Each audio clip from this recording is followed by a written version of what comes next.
Morning students, आपका बहुत बहुत स्वागत है आपके अपने YouTube चैनल अत्रि एकेडमी पर। आज के इस वीडियो में हम पढ़ेंगे 8वीं कक्षा के गणित विषय के पहला अध्याय परिमेय संख्याएं। तो चलो आओ मिलकर पढ़ें। परिमेय संख्याओं के बारे में पढ़ने से पहले हम पढ़ेंगे प्राकृत संख्याएं,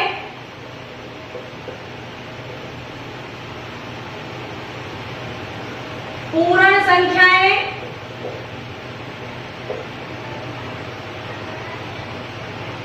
पूर्णांक,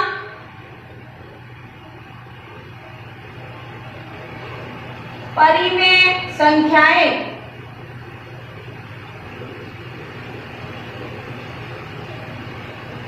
सबसे पहले हम पढ़ेंगे प्राकृत संख्याएं क्या होती हैं। प्राकृत संख्याएं वे संख्याएं होती हैं जो 1 से शुरू होए। जो संख्याएं 1 से शुरू होती है, 1, 2, 3 और अनंत तक चलती रहती हैं, वो होंगी प्राकृत संख्याएं। उसके बाद पूर्ण संख्याएं, जो संख्याएं 0 से शुरू होकर 1, 2, 3 और अनंत तक चलती रहे, वो होंगी पूर्ण संख्याएं। प्राकृत संख्याएं और पूर्ण संख्याओं में क्या अंतर होता है? पूर्ण संख्याओं में एक नंबर जो 0 है वो ज्यादा होता है, ठीक है। और प्राकृत संख्याएं शुरू होती हैं 1 से और पूर्ण संख्याएं शुरू होती हैं 0 से। पूर्ण संख्या, क्या आप कह सकते हैं कि सभी प्राकृत संख्याएं पूर्ण संख्याएं होंगी? हाँ, बिल्कुल यह सत्य है कि सभी प्राकृत संख्याएं 0 और प्राकृत संख्याएं की सभी प्राकृत संख्याएं पूर्ण संख्याएं होंगी। लेकिन क्या सभी पूर्ण संख्याएं प्राकृत संख्याएं होंगी? नहीं। पूर्ण संख्याओं में एक संख्या है शून्य। शून्य एक ऐसी संख्या है जो प्राकृत संख्याओं में नहीं होती। तो हम कहेंगे सभी पूर्ण संख्याएं प्राकृत संख्याएं नहीं होती, लेकिन सभी प्राकृत संख्याएं पूर्ण संख्याएं होती हैं। इसके बाद अगला है पूर्णांक। पूर्णांक होते हैं आपके पास 0 और ऋणात्मक और धनात्मक दोनों, 1, 2, 3, 4। ऋणात्मक भी और धनात्मक भी दोनों चलती है यहाँ पे।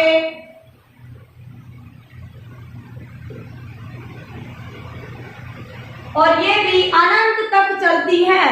चाहे आप इन संख्याओं को ऐसे लिख दो 0, 1, 2, 3, 4, -1, -2, -3, ये आपके पास बनेंगे पूर्णांक। इसके बाद अब आता है हमारे पास परिमेय संख्याएं कि परिमेय संख्याएं क्या होंगी।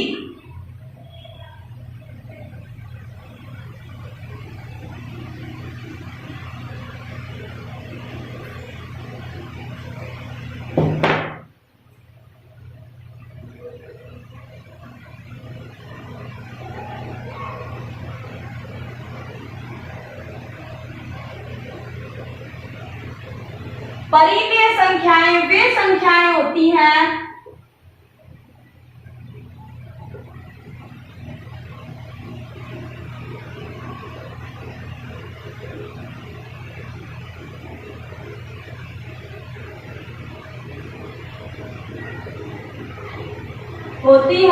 जिनको हम P/Q के रूप में निरूपित कर सके या लिख सके। परिमेय संख्याएं वे संख्याएं होती हैं जिनको हम P/Q बटे क्यू के रूप में लिख सकते हैं। यहाँ पर P और Q दोनों आपके पास होंगे पूर्णांक। P और Q क्या होंगे? पूर्णांक। और Q बराबर नहीं होगा 0 के। आप परिमेय संख्या की परिभाषा में ये बिल्कुल ध्यान रखेंगे कि वे संख्याएं जिनको हम P बटे Q के रूप में लिख सके, और P और Q दोनों क्या होंगे आपके पास? पूर्णांक होंगे, और Q है वो 0 के बराबर नहीं होगा। अब इसके बाद हम पढ़ेंगे परिमेय संख्याओं के गुणधर्म।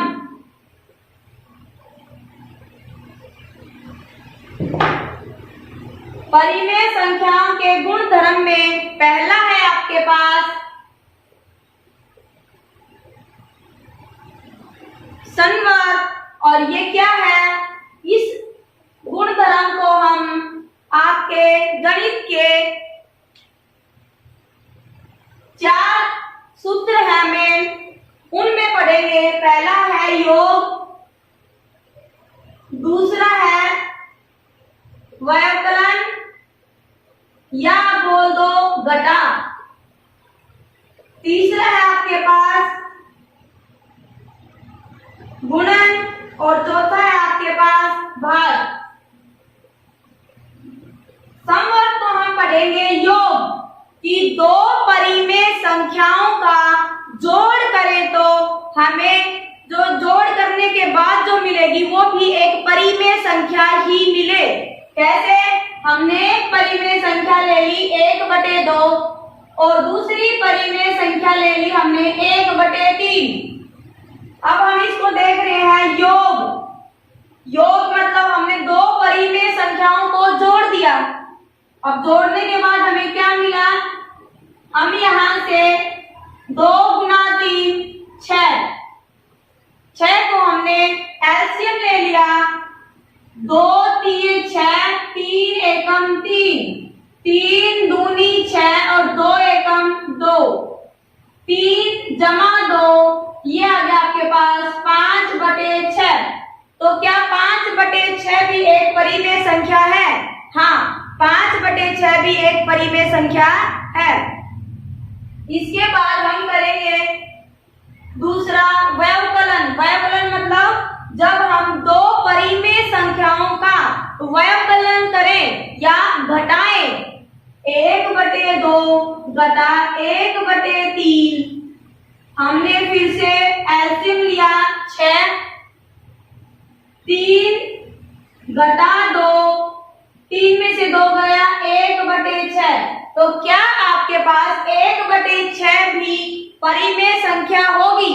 हाँ, 1/6 भी परिमेय संख्या होगी।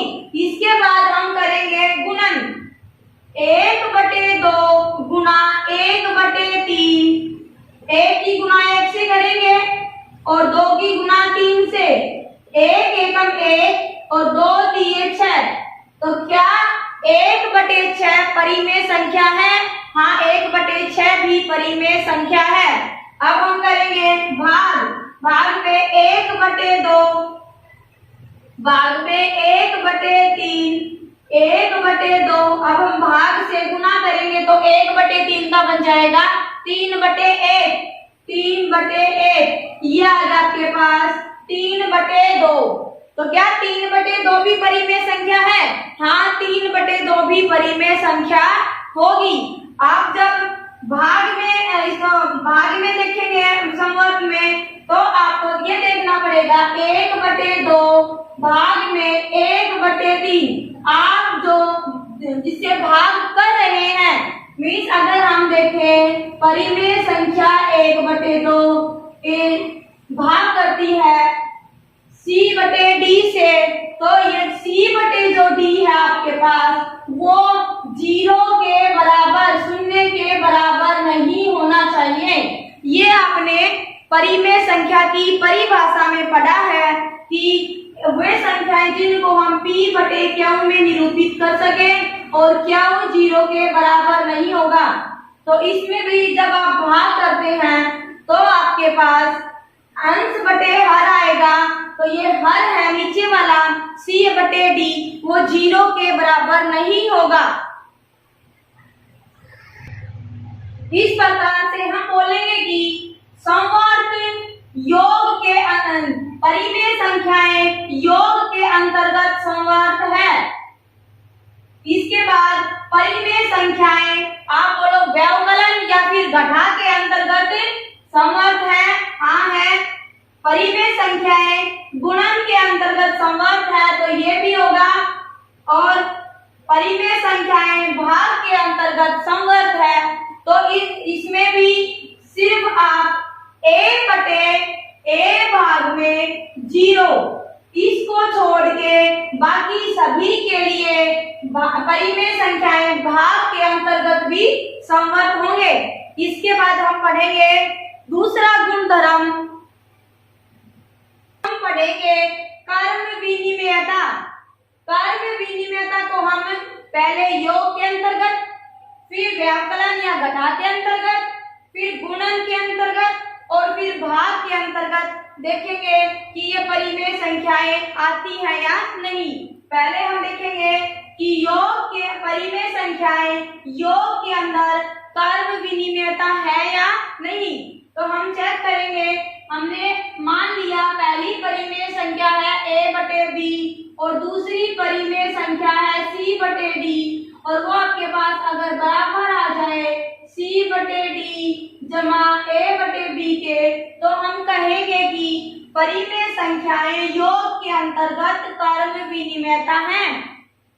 तो हमने एक उदाहरण लिया, पहली परिमेय संख्या ले ली 1 बटे 2 और दूसरी परिमेय संख्या ले ली मैंने 1 बटे 5।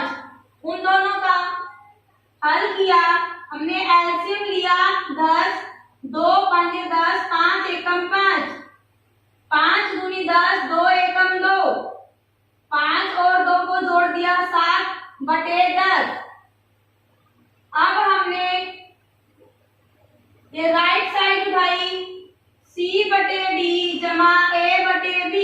हमारे पास c बटे d की जगह पे है 1 बटे 5, a बटे b की जगह पे है 1 बटे 2, 5 दूनी 10, हमने 10 एलसीएम लिया, 5 दूनी 10, 2 एकम 2, 2 पंजे 10, 5 एकम 5, ये भी आपके पास आ गया 7 बटे 10।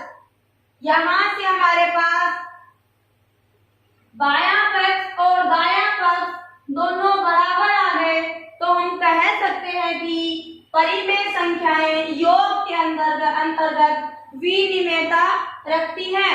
इसके बाद हम आगे पढ़ेंगे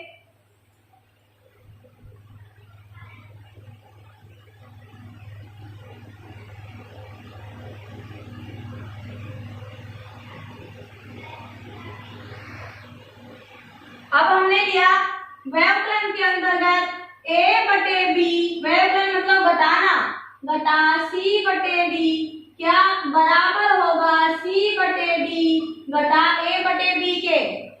अब हम एक उदाहरण लेते हैं, 1 बटे 6 घटा 1 बटे 2। हमने a बटे b की जगह पे उदाहरण में लिया है 1 बटे 6 और c बटे d की जगह पे लिया है 1 बटे 2। अब हमने दोनों को घटाया, हमने एलसीएम लिया 6 एकम 6, 1 एकम 1 घटा 2 3 6, 3 एकम 3 जमा का 1 है और घटा के 3 है। हमारे पास घटा के 2 बचेंगे और घटा के 2 बटे 6, 2 एकम 2, 2 3 6, 1 बटे 3। फिर हम हल करेंगे c बटे d घटा a बटे b। c बटे d की जगह पे हमने लिया है 1 बटे 2 घटा 1 बटे 6। दोबारा से हमने 6 एलसीएम लिया, 2 3 6, 3 एकम 3, 6 एकम 6, 1 एकम 1, 3 में से 1 गया तो 2 बटे 6, ये हमारे पास आ गया जमा के 1 बटे 3। 3। तो क्या आपके पास दाया पक्ष और बायां पक्ष बराबर आए? नहीं। आप इसमें दाया पक्ष और बाएं पक्ष में एक धनात्मक होगा, एक धनात्मक है और एक ऋणात्मक है। ये आपके पास धनात्मक है और ये आपके पास ऋणात्मक है। तो आप दाया पक्ष बराबर नहीं है बायां पक्ष, तो आप कहेंगे कि व्यवकलन के अंतर्गत क्रम विनिमय नहीं है। इसके बाद हम अगला पढ़ेंगे गुणन।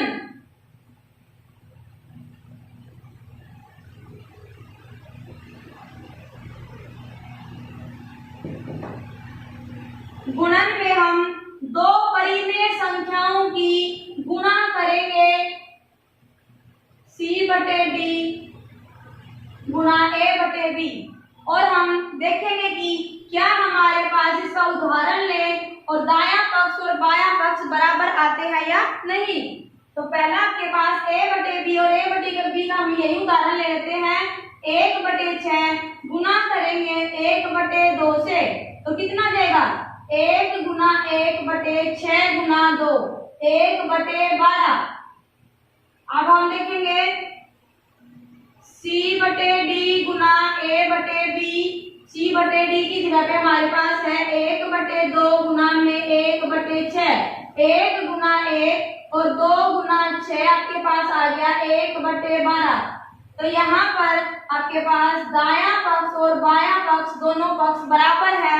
इसमें हम कहेंगे कि गुणन के अंतर्गत कर्म विनिमय है।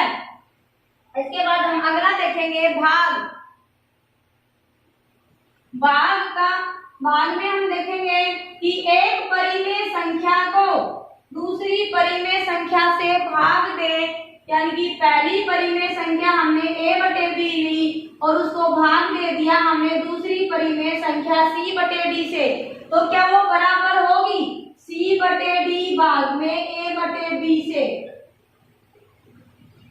अब हम हल करते हैं। हमने पहली परिमेय संख्या ली है 1/6 भाग में 1/2, A/B भाग में C/D। 1/6 अब हम भाग से गुना में बदलेंगे तो 1/2 का बन जाएगा 2/1। अब 2 दिए 6 1/3। अब हम उठाएंगे C/D भाग में A/B। C/D आपके पास 1/2 भाग में 1/6 बराबर होगा 1/2 गुना में 6/1 और ये कट के आ गया 3/1। तो यहाँ पे आप पाएंगे कि दायां पक्ष और बायां पक्ष बराबर नहीं है। एक पक्ष आया आपके पास 1/3 और दूसरा है 3/1। तो क्या ये दोनों बराबर है? नहीं, दायां पक्ष बाएं पक्ष के बराबर नहीं आया। तो आप क्या कहेंगे कि भाग के अंतर्गत कर्म विनिमय नहीं है। इसके बाद आप अगला गुणधर्म पढ़ेंगे सहचारिता।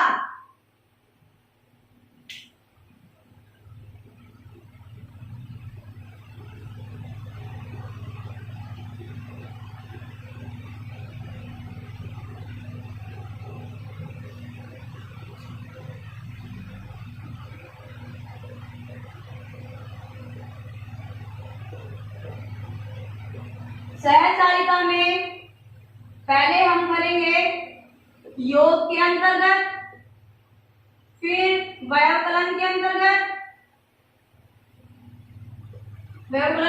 हल करेंगे।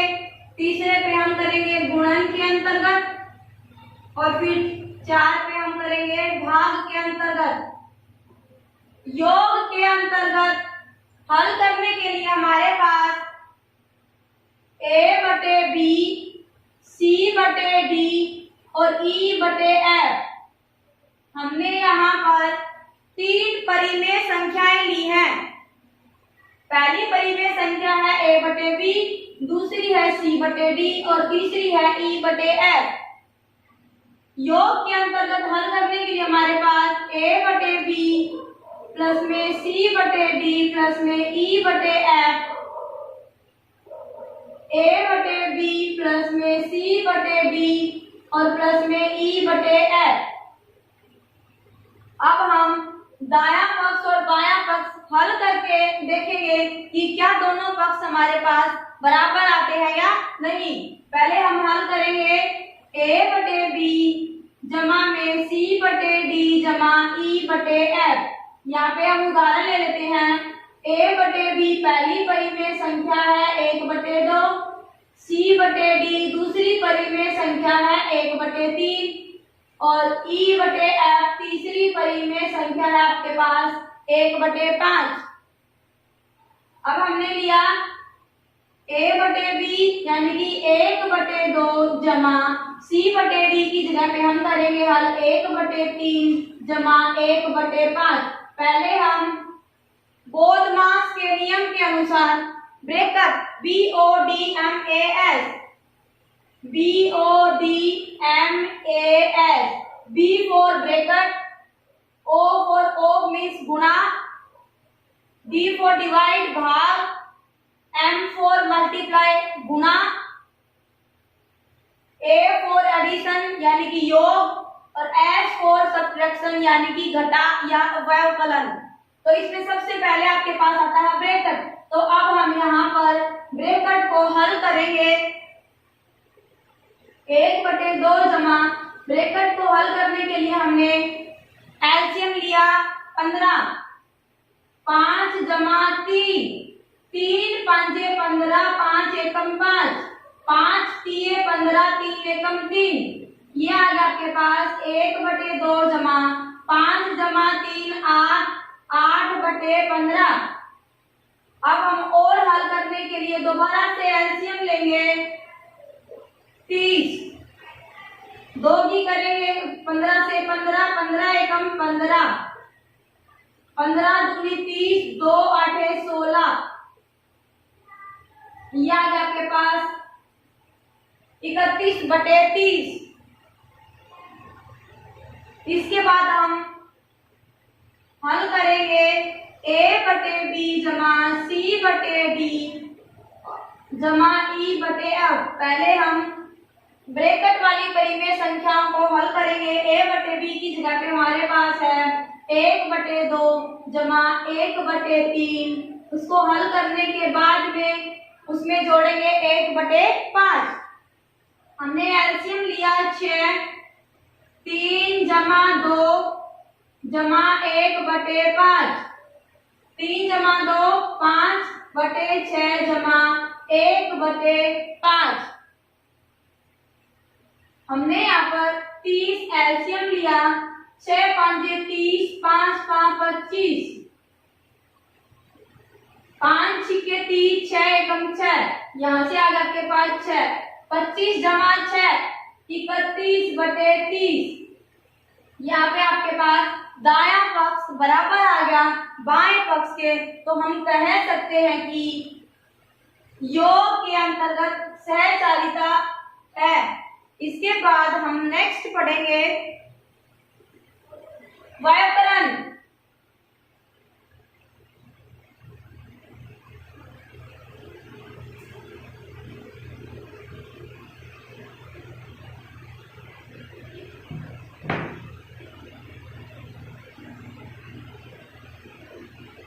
व्याकरण के अंतर्गत पढ़ेंगे। व्याकरण का मतलब है a बटे b माइनस c बटे d माइनस e बटे f बराबर होना चाहिए a बटे b माइनस c बटे d माइनस e बटे f। जब आप दायां पक्ष और बाएं पक्ष को हल करेंगे तो ये आपके पास दोनों पक्ष बराबर नहीं आएंगे। ठीक है, ये तो हम इसमें बोल सकते हैं कि व्याकरण के अंतर्गत सहचारिता नहीं है। आपके पास सहचारिता गुणधर्म में योग के अंतर्गत और गुणन के अंतर्गत इन दोनों के अंतर्गत सहचारिता है और व्याकरण के अंतर्गत और भाग के अंतर्गत सहचारिता नहीं होगी। एक बार हम गुणन के अंतर्गत और हल करके देखते हैं। गुणन के अंतर्गत हम हल करेंगे तो क्या बनेगा हमारे पास a बटे b गुना c बटे d गुना e बटे f बराबर होना चाहिए a बटे b गुना c बटे d और गुना में e बटे f। हमने उदाहरण ले लिया a बटे b 1/2 c बटे d का 1/3 और e बटे f का 1/5। यहाँ पे हमने मान रखा a बटे b गुना c बटे d गुना में e बटे f। a बटे b के मान रखा हमने 1/2, 1/3 गुना में 1/5। 1/2 पहले हम हल करेंगे 1/3 गुना 1/5। क्यों? क्योंकि ये किसमें है आपके पास ब्रैकेट में है और ब्रैकेट को हम सबसे पहले हल करेंगे 1 गुना 1 1 3 5 15। अब हम फिर से हल करेंगे 1 गुना 1/2 गुना 15। 1 एकम 1 और 15 दूनी 30।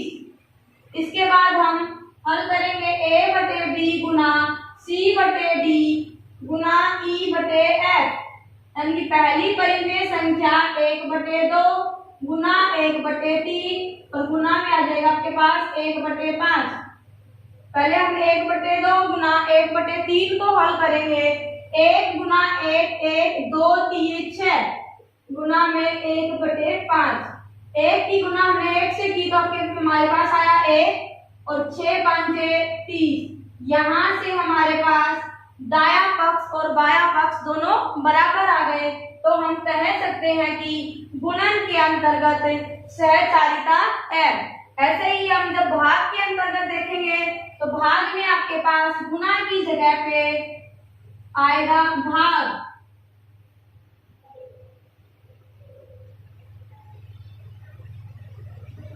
लेकिन जब हम इसको हल करेंगे तो दायां पक्ष बराबर नहीं होगा। यहाँ पर हमारे पास दायां पक्ष बराबर नहीं आएगा बायां पक्ष के। तो हम कह सकते हैं कि भाग के अंतर्गत सहचारिता नहीं है। अब हम अगला पढ़ेंगे। आगे है शून्य की भूमिका। शून्य की भूमिका मतलब आपके पास a बटे b कोई परिमेय संख्या है, उसमें आप क्या जोड़ोगे कि आपके पास वही परिमेय संख्या आ जाए। तो वो क्या है आपके पास शून्य। अगर आप किसी भी परिमेय संख्या में 0 जोड़ते हो तो वही परिमेय संख्या आपके पास हल करने के बाद वापस आ जाती है। ऐसे ही ये चाहे आपके पास परिमेय संख्या हो, चाहे अकर्त संख्या हो या फिर पूर्ण संख्या हो, कोई भी संख्या हो, उसमें अगर आप 0 को जोड़ते हैं तो आपके पास क्या मिलेगी, वही संख्या वापस आ जाएगी। तो आप इस केस में कहोगे कि 0 आपके पास 0 यानी कि शून्य योज्य तत्समक है। आप शून्य की भूमिका में बोलोगे, इसको आप क्या बोल सकते हो, योज्य तत्समक। अगला आपके पास एक की भूमिका। एक की भूमिका मतलब अगर आप किसी भी परिमेय संख्या को 1 से गुना करो तो क्या आएगा आपके पास, वही परिमेय संख्या वापिस आ जाएगी। या आप बोल सकते हो परिमेय संख्या हो यहाँ पर या फिर पूर्ण संख्या हो, कोई भी 1 a गुना में 1 बराबर क्या होगा आपके पास a। या फिर आपके पास यहाँ से प्राकृत संख्या हो, मान लीजिए b एक प्राकृत संख्या है और b की भी गुणा किसी भी संख्या से करो, चाहे वो प्राकृत संख्या हो, चाहे वो पूर्ण संख्या हो या फिर वो परिमेय संख्या हो, आपके पास वापिस वही संख्या आ जाती है। तो आप क्या बोलोगे आप यहाँ पर कि एक है आपके पास गुणात्मक तत्समक है। जब जोड़ने पर वापिस वही परिमेय संख्या आ जाए तो वो होता है शून्य, और शून्य को आप बोलोगे योज्य तत्समक। जब गुणा करने पर वापिस वही संख्या आ जाए, चाहे वो परिमेय संख्या हो, चाहे प्राकृत संख्या हो या फिर पूर्ण संख्या हो, वही आ जाए तो वो क्या होगा आपके पास, गुणात्मक तत्समक। अगला है आपके पास एक संख्या का ऋणात्मक। एक संख्या का ऋणात्मक आप इसको बोल सकते हो योज्य प्रतिलोम। योज्य प्रतिलोम मतलब आपके पास कोई संख्या है 5, उसका योज्य प्रतिलोम क्या होगा, उसका योज्य प्रतिलोम होगा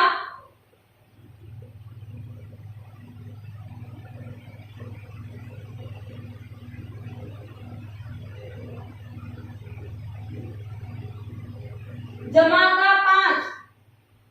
मान लीजिए हमारे पास है 1/6।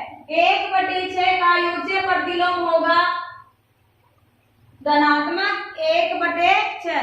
इसमें हमने क्या करना है, अगर आपके पास कोई भी संख्या है, चाहे वो प्राकृत संख्या हो, पूर्ण संख्या हो या फिर परिमेय संख्या हो, इस चैप्टर का नाम आपके पास परिमेय संख्या, तो अब हम इसमें परिमेय संख्याओं के बारे में ही पढ़ेंगे। परिमेय संख्याओं में योज्य प्रतिलोम कैसे निकालते हैं। जो परिमेय संख्या है अगर वो धनात्मक है तो उसको कर दो ऋणात्मक, और ऋणात्मक है तो धनात्मक। अगर आपके पास परिमेय संख्या दे दी 5/7, तो ये क्या है आपके पास 5/7 धनात्मक है, तो 5/7 का योज्य प्रतिलोम बनेगा ऋणात्मक 5/7, यानी कि घटा के 5/7 होगा। इसके बाद अगला है आपके पास व्युत्क्रम। व्युत्क्रम क्या होता है, व्युत्क्रम में आपने एक परिमेय संख्या ले ली a/b। a/b में ये है आपके पास अंश और ये है हर। a/b में a/b का अगर आप व्युत्क्रम निकालेंगे तो वो होगा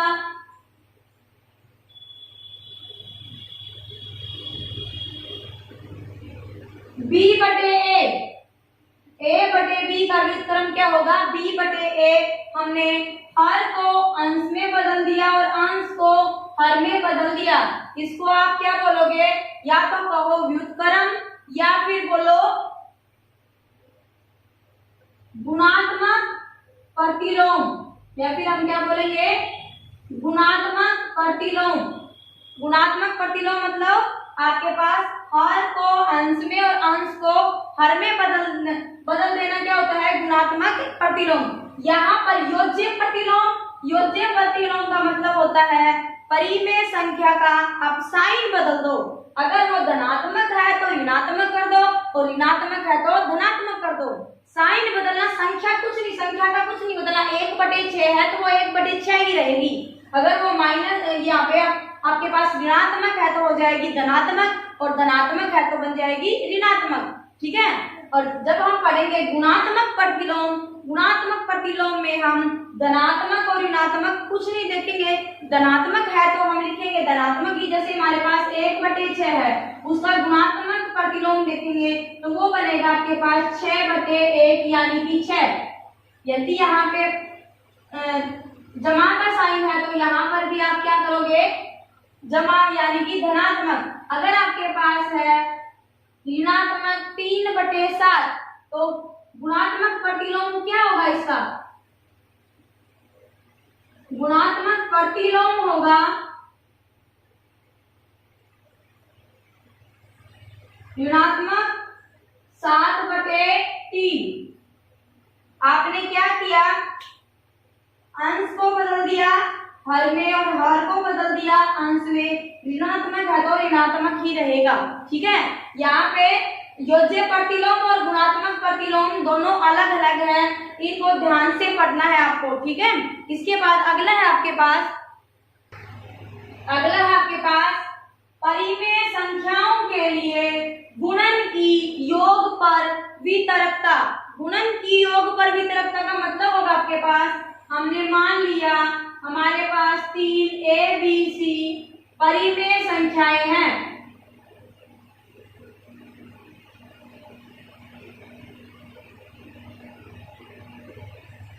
तो यहाँ पे A, गुना बी जमा सी बराबर होगा ए गुना बी। ए की गुना पहले हमने कर दी बी से, फिर हमने साइन लिया जमा का, ए की गुना हमने कर दी सी से।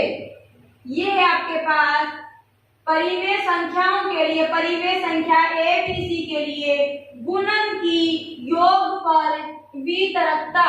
आप इसको एक उदाहरण से हल कर सकते हैं। हमने उदाहरण ले लिया, पहली परिमेय संख्या ले ली 1/2, मानो आपके पास एक है 5/6, अगली है 1/6 और तीसरी परिमेय संख्या है 3/6। यहाँ पे हमने हर सब के बराबर लिए हैं ताकि जब हम हल करें तो हमारे पास एलसीएम लेने में दिक्कत ना आए।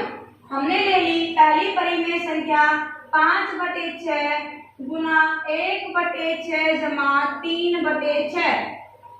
अब हमने हल किया 1/6 गुना, हमने इन दोनों को ब्रैकेट को हल करेंगे तो हमने एलसीएम लिया 6, ये आ गया 1 जमा 3। क्यों हमने सीधा लिखा?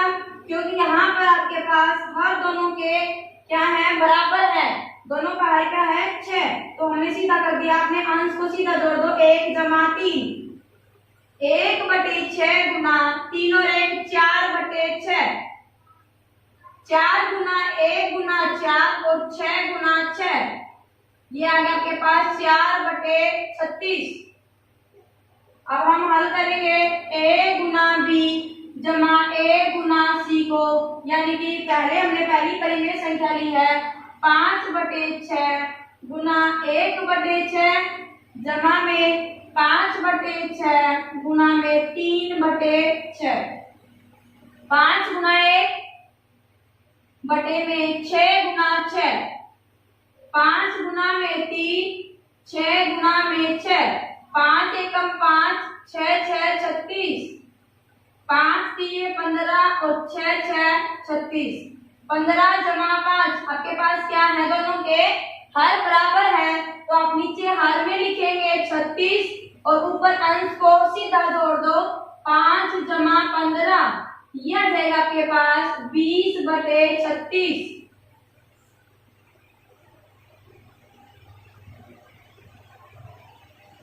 यहाँ पे आपके पास आएगा 1/6 की जगह पे 5/6 और 5 चौके 20, ये आएगा आपके पास 20/36 और 20/36।